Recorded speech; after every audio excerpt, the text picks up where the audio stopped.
Hello, and welcome back to the History of the Mongols. I'm your host, Kyle. From the mountains of Anatolia to the plains of northern China, from the forests of Siberia to the borders of India, from the eastern shores of Europe to the Korean peninsula, this vast expanse comprised the empire of Great Khan Möngke, arguably the most powerful monarch of his era, and perhaps of any era. Few rulers in history have commanded authority over such a broad and diverse population. Under Möngke, the Mongol Empire reached unprecedented levels of centralization, military might, and administrative reform. Yet, his reign would also mark the final chapter of undisputed unity within the Mongol world. Upon his death, the illusion of cohesion would fracture, and the empire would splinter irreparably. In today's episode, we examine the reign of Möngke Khan, his ambitious efforts to consolidate and strengthen Mongol rule during the 1250s, and lay the foundation for the military campaigns initiated under his authority, the conquests we will cover in future episodes. As discussed in an earlier episode, Möngke's rise to power unfolded during what historians now refer to as the Toluid Revolution. After Genghis Khan's death in 1227, it initially appeared that the imperial throne would remain firmly in the hands of his third son, Ögedei, and his descendants. However, following the death of Ögedei's son, Guyuk Khan, in 1248, the balance of power shifted decisively. Through the combined efforts of the Toluid and Jochid branches, most notably Batu, Möngke Khan, the eldest son of Toluid, and the formidable Sorkaktani Beki, was elected Great Khan in 1251. Möngke's enthronement was not uncontested. A failed coup orchestrated by members of the Ögedei and Chagatai lines resulted in a ruthless purge. The Ögedei princes lost nearly all their territories, while numerous figures from the Chagatai lineage were executed or politically sidelined. Even the empire's top administrators, many of whom had served under previous Khans, were removed, some sent into forced retirement, others simply eliminated. Though the Toluids and Jochids now held the throne, they did so with the lingering hostility of surviving Ögedei and Chagatai factions. Yet, with Batu Khan's full backing and his considerable influence over the western steppes, Möngke wielded the power necessary to maintain control, a luxury that no Toluid ruler without Batu's support could have enjoyed. Möngke's accession in the summer of 1251 was swiftly followed by sweeping administrative reforms. His vision was clear: to restore unity and central authority after the fragmentation and infighting that had plagued the empire since Ögedei's death. He viewed the decentralization of power, the rise of independent Mongol princes, the unchecked influence of the Ortok merchants in tax collection, and factional rivalries as dangerous distractions from the Mongol Empire's true destiny, universal conquest. In Möngke's eyes, the incomplete subjugation of the world reflected a failure of leadership, a failure he was determined to correct. Although raised to the throne with the support of Batu and Sorkaktani, Möngke was no puppet. His mother's death shortly after his accession removed a key figure of influence, and his relationship with Batu evolved into one of pragmatic cooperation. The two reached a critical agreement. Batu would act as the de facto ruler of the empire's western territories, enjoying considerable autonomy, while Möngke retained supreme authority as Great Khan. Batu's domain, the Jochid Ulus, remained largely free from imperial interference, its territorial integrity secured. In return, Batu remained a staunch and loyal ally of Möngke until his death in 1255. The stability Möngke achieved in these early years allowed him to pursue an ambitious program of military expansion and internal consolidation. But as we will see in future episodes, beneath the surface, the foundations of Mongol unity were already beginning to erode. Möngke Khan consciously styled himself as the ideal successor to his grandfather, Genghis Khan. Of all Genghis's many grandchildren, Möngke and his younger brother Kublai enjoyed a particularly privileged connection to the aging founder of the empire. On a hunting expedition during their youth, Genghis himself had ceremonially smeared fat from the hunt onto their fingers, a small but symbolic gesture that, given the vast number of descendants Genghis had by that time, was a mark of special recognition. With their father, Toluid, frequently away on military campaigns, Möngke and his brothers were raised primarily under the guidance of their formidable mother, Sorkaktani Beki. Under Sorkaktani's careful supervision, Möngke received an education that blended the essential martial skills of the Mongol steppe with the administrative knowledge expected of future rulers. Alongside mastering riding, archery, hunting, and warfare, Möngke learned statecraft, literacy in Mongolian, and was exposed to foreign cultures, all tools necessary to govern a vast, multicultural empire. His early experiences on the Great Western Campaign, which took him as far as the walls of Kiev, further honed his leadership abilities. By the time of Guyuk Khan's death in 1248, Möngke had established himself as one of the most capable and respected figures of the third Genghiside generation. Intelligent, ambitious, and courageous, Möngke carried the aura of leadership naturally.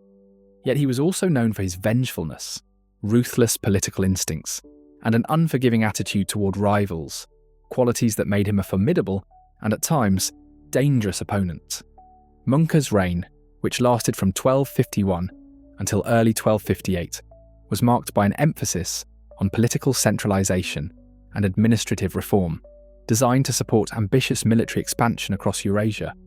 Unlike the more ad hoc governance of Genghis Khan, which grew organically out of tribal structures and the necessities of conquest, Möngke approached state administration as a calculated instrument of imperial control.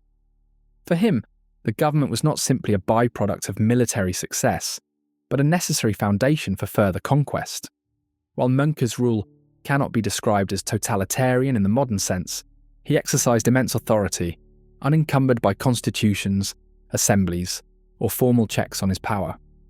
Few rulers in history have wielded such direct, unrestrained control over an empire of comparable size and complexity. To sustain the Mongol Empire's momentum of conquest, Möngke recognized the need for a stable, efficient state apparatus, capable of cataloguing resources, organizing taxation, and mobilizing the empire's vast manpower and material wealth. Central to this project was his reliance on the keshig, the elite imperial guard, which doubled as a pool of trusted administrators and advisors. The men who filled the top ranks of the empire had not only served alongside Möngke, but many had connections reaching back to the keshig of Toluid and even Genghis Khan himself. These officials were more than bodyguards. They were seasoned veterans of politics and war, bound by shared loyalty, forged through years of service, and thoroughly prepared to shoulder the responsibilities of governance. It is hardly surprising that Möngke Khan's two most trusted officials were drawn directly from his personal keshig. The first was Mengesa Korchi, a Jalayan Mongol who served as inquisitor, judge and chief enforcer during Möngke's political purges. Mengesa was appointed to a series of powerful positions: head of the empire's judiciary, commander of the keshig, and chief of the central secretariat, effectively functioning as Möngke's chancellor and replacing the late Qingkai. Second in command was Bulgai of the Kerayit tribe, a Nestorian Christian entrusted with overseeing the vast bureaucracy of the central secretariat and the capital at Karakorum. Nearly a third of the city was devoted to administrative offices, much of it occupied by scribes, clerks, and translators. Every imperial edict issued by Möngke was rendered into the major languages of the empire: Mongolian, Uyghur, Persian, Chinese, Tangut, and Tibetan, ensuring orders could be communicated swiftly and accurately across Eurasia. After Mengesa's death in 1253, Bulgai assumed his position as well, consolidating enormous administrative authority. With the central secretariat firmly in loyal hands, Möngke turned his attention to the empire's regional secretariats. Here, he chose not to entirely abandon the administrative framework established under Guyuk Khan. Mahmud Yalavash was reinstated as head of the North China Secretariat, while his son, Mas'ud Beg, resumed his leadership of the Central Asian Secretariat. In the Iranian plateau, Caucasus and Anatolia, an Oirat Mongol named Arghun Akka, originally appointed under Guyuk, retained his position. Möngke also established a new secretariat for the Rus territories in 1257, headed by an official named Quriltai. All were competent administrators, with enough distance from the disgraced Urgadide faction to survive Möngke's political purges. Möngke sought to restore the efficient regulated taxation system championed by Yelu Chukai during the early years of Urgadide Khan's rule. The exploitative tax farming practices of Abd al-Rahman tolerated during the regency of Turagena Khatun, were abolished, not out of humanitarian concern for the civilian population, but because they undermined the empire's fiscal stability. Draining the tax base for short-term profit weakened state revenues in the long run, a dangerous prospect for an empire perpetually engaged in costly military campaigns. Yalavach, Mas'ud Beg, and Arghun Arka were seasoned administrators known for their focus on economic reconstruction and reliable taxation rather than personal enrichment. Yet, efficient taxation required detailed knowledge of the empire's population and resources.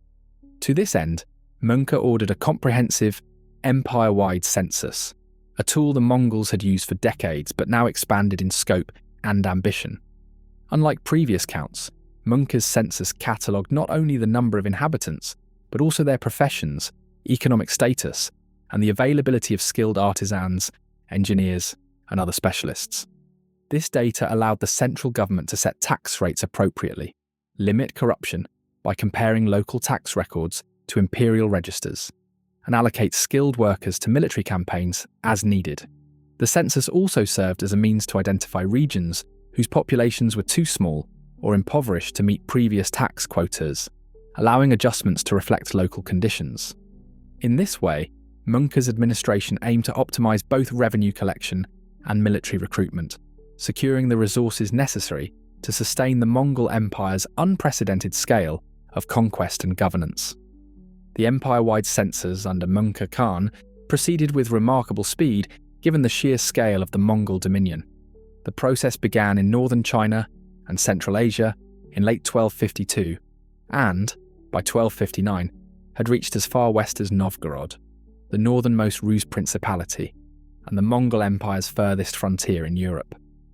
Following the initial survey, supplementary censuses were regularly organised to account for newly conquered territories or transient populations, ensuring that the Central Secretariat possessed relatively current and accurate data to base taxation and conscription demands upon. Census operations were a collaborative process.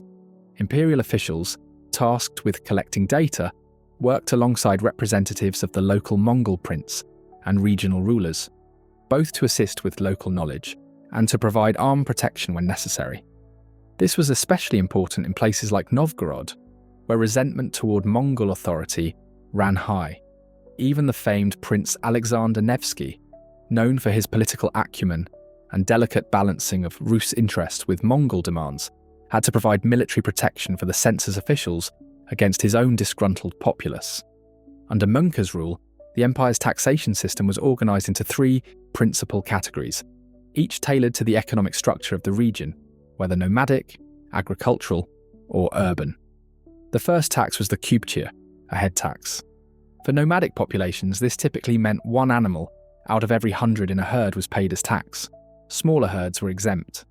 In Muslim-majority territories, kubchir was assessed on adult males and collected in silver dinars. In China, it was levied by household, with payments made either in silver or in precious goods like silk. In the coin-scarce Rus territories, furs and other high-value commodities served as acceptable substitutes. Agricultural communities were subject to the khalan, a tax paid in kind, typically in grain, produce, or other agricultural goods, according to established local practices. In towns and urban centres, the tamga served as a sales and services tax, applied to goods sold in markets and levied on certain professions. This included artisans, merchants, fishermen, and even prostitutes, an indicator of the Mongols' pragmatic approach to revenue collection. The Mongol authorities generally encouraged payment in coin, both to standardise tax collection and facilitate trade across their vast empire. To support this, they established numerous mints throughout Iran, the Caucasus, and Central Asia, dramatically increasing the availability of coinage. In China, a significant monetary innovation occurred in 1253 when Möngke introduced state-issued paper money, each note stamped with his imperial seal, reflecting the empire's growing administrative sophistication. One of Möngke's first acts upon consolidating power was to declare a general amnesty for unpaid taxes accrued under his predecessors, effectively resetting the tax system and ensuring a fresh start for both taxpayers and the administration. However, not all previous policies were preserved. tax exemptions granted under Guyuk Khan, particularly those extended to merchants for political or personal favour, were revoked in many cases. Exemptions for religious clergy, however, remained in place. While Möngke rescinded many of the privileges extended to merchants, he did not alienate them entirely. In fact, he went so far as to pay off the outstanding debts incurred by Guyuk and the previous regents, despite opposition from senior officials. The Persian historian Rashid al-Din famously remarked on this gesture. In what history has it ever been read that a king paid another king's debt? This move exemplified Möngke's pragmatic leadership, simultaneously reinforcing state authority, maintaining critical commercial relationships, and projecting an image of magnanimity within the empire and abroad. Möngke Khan also implemented a sweeping reform of the empire's use of paisas and gerej, the official passports granting access to the vast Yam relay system, the empire-wide network of messenger stations. Originally intended for members of the royal family, imperial envoys and trusted messengers, the gerej had been widely abused under Guyuk Khan and the preceding regents. Many merchants and private individuals had secured these passes, granting them free use of the Yam's horses, provisions and infrastructure for personal profit rather than official business. Möngke ordered the immediate return of all gerej to the Central Secretariat. Once collected, they were redistributed far more selectively, sharply curtailing the number of individuals permitted to travel via the Yam. This not only reduced the burden on local communities tasked with supplying the relay stations, but also reasserted central control over the empire's communications network. The Yam system itself underwent significant upgrades. Routes previously managed by regional Mongol princes were incorporated into the unified imperial network, enhancing efficiency and coherence. Furthermore, new restrictions were imposed on these regional rulers. They were explicitly forbidden from imposing taxes or interfering in fiscal affairs without approval from the Central Secretariat. Such measures were part of a broader strategy to reduce the political and economic independence of local Mongol elites who might otherwise challenge Möngke's authority. In addition to administrative centralization, Möngke initiated policies aimed at economic reconstruction. Orders were issued for the rebuilding of war-torn regions, and commanders were instructed to limit unnecessary destruction during military campaigns. Measuring the success of these initiatives is difficult, but there is evidence that several Mongol officers faced punishment for failing to comply with these regulations. To ensure oversight, Möngke placed trusted agents within each of the regional secretariats. These officials reported directly to the Khan, bypassing local authorities, and served as both enforcers of his will and informants on provincial affairs. This system did not represent a reinvention of Mongol government so much as a consolidation of it, with the Central Secretariat wielding more authority than ever before, backed by an active and highly motivated emperor. Möngke, more than his immediate predecessors, grasped the importance of image and legitimacy. He recognized that the shift of power from the lineage of Ögedei to that of Toluid cast a shadow over his right to rule. To counter this, he carefully curated the empire's historical narrative, presenting himself as the true inheritor and executor of Genghis Khan's vision and laws. Guyuk Khan, Turigene Khatun, and Ohul Kaimish were all deliberately vilified, their reputations tarnished in official accounts, while Möngke and his father, Toluid, were elevated. In a bold move, Möngke posthumously granted Toluid the title of Great Khan, a rank his father had never held during his lifetime. In 1252, Möngke institutionalized the official cult of Genghis Khan, formalizing his grandfather's deification. A dedicated department of government was established to oversee sacrifices, ceremonies, and the activities of shamans and diviners associated with Genghis's worship. These efforts were not without success. Most surviving written sources from within the Mongol Empire originate from regions ruled by the Toluid branch. As a result, Möngke's reign is often portrayed as strong and effective, while his predecessors, particularly those from the Ögedei line, appear in the historical record as weak, corrupt, or incompetent.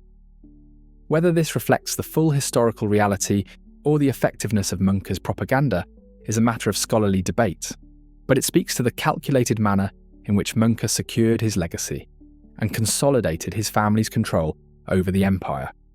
Some historians argue that the famed secret history of the Mongols may have originated as part of Möngke Khan's political program, possibly composed during the Quriltai held in 1252. As the only surviving Mongolian language chronicle from the 13th century, the secret history remains a critical source for understanding the early Mongol Empire. Although intended primarily for the royal family, its influence extends far beyond, shaping much of how we interpret Mongol history today. The secret history also served as a foundation for several later chronicles, both within and outside the Mongol world.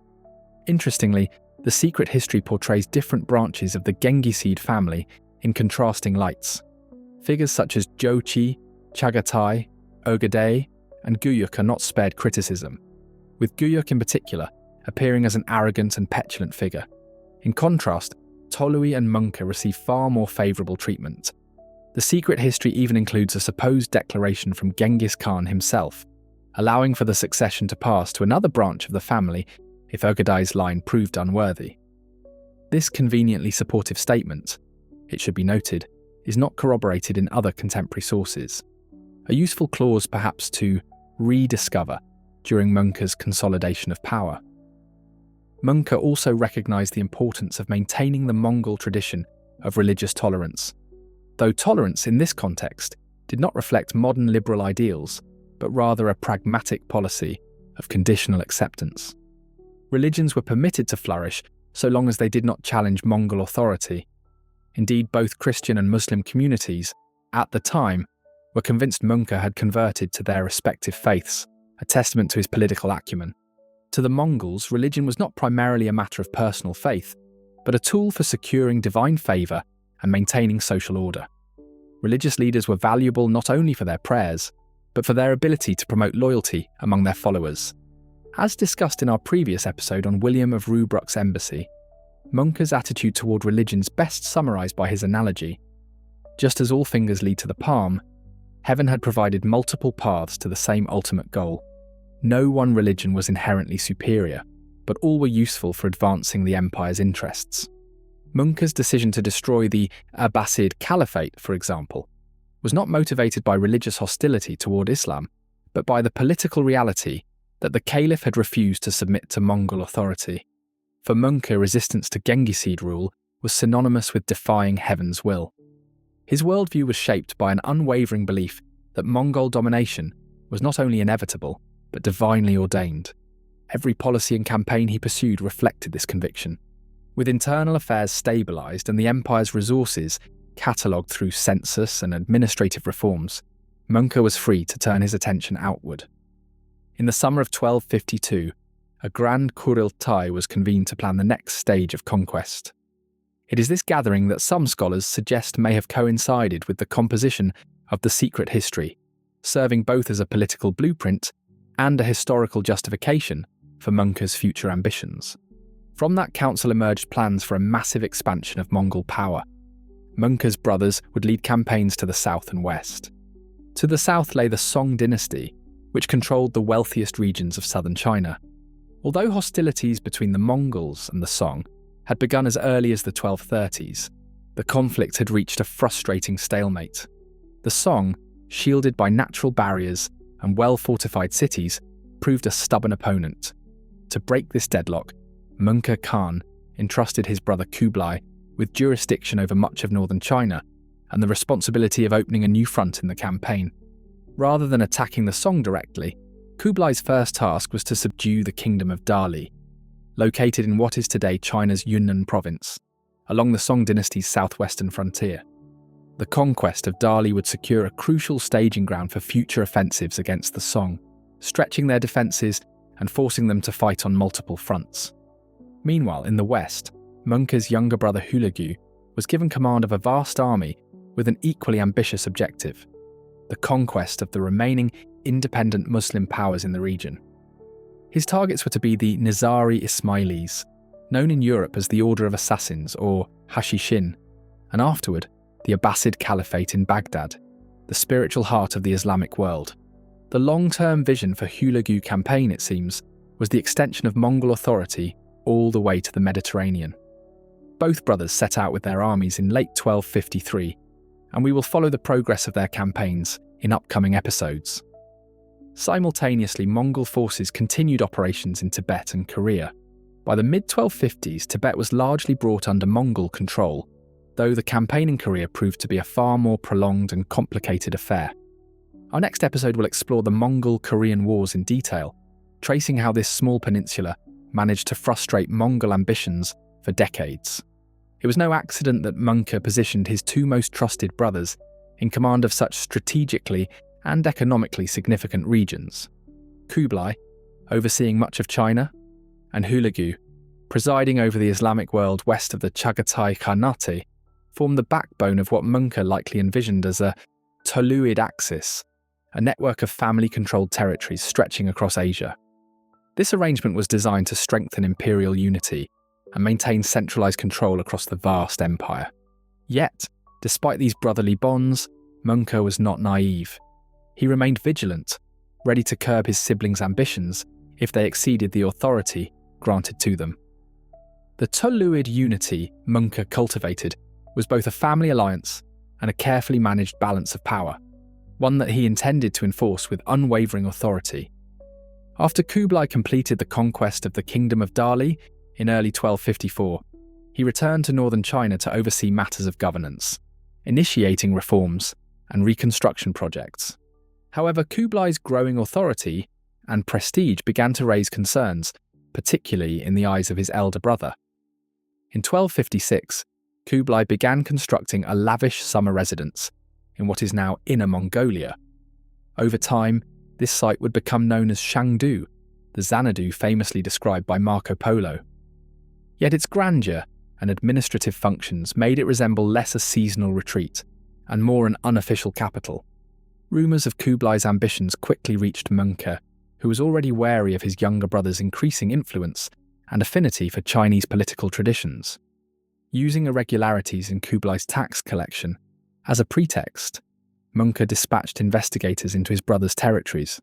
Administrative records were seized, Kublai's officials subjected to brutal interrogations, and numerous violations were discovered.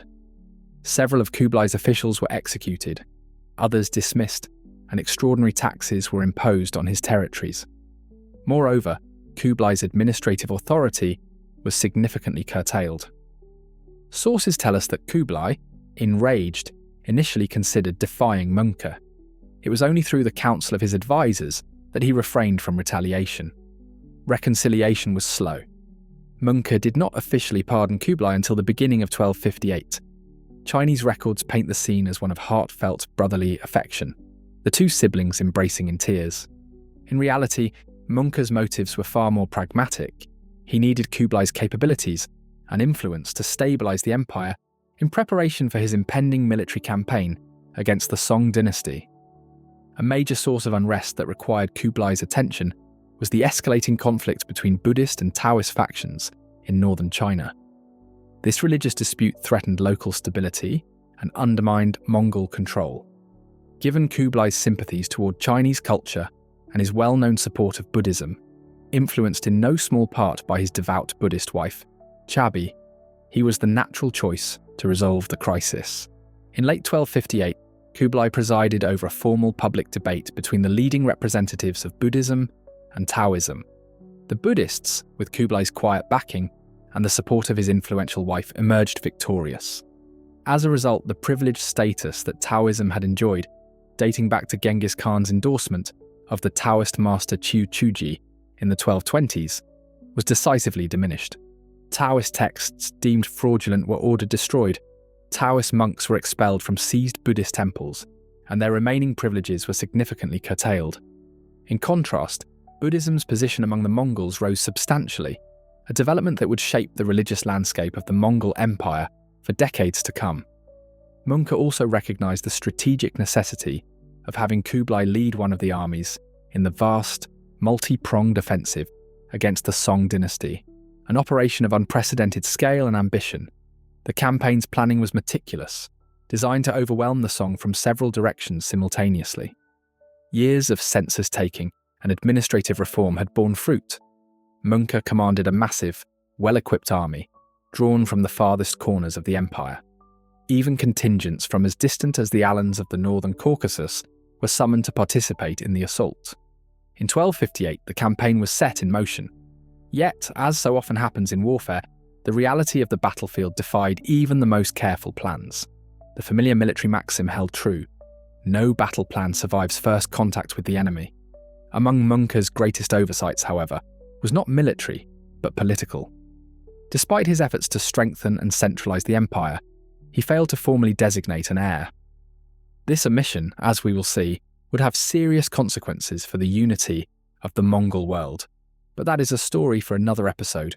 Before turning our attention to the Song campaign, the next episode will first examine the other major military operations undertaken during Möngke's reign, the drawn-out conflict in Korea, and, of far greater consequence, his brother Hulegu's monumental Western campaign. I hope you have enjoyed this episode of the History of the Mongols. If you like the content and want to continue to support the series, you could like the video, make sure you are subscribed to the YouTube channel, and leave a comment to let me know where in the world you are listening from. Thank you, and see you all next time.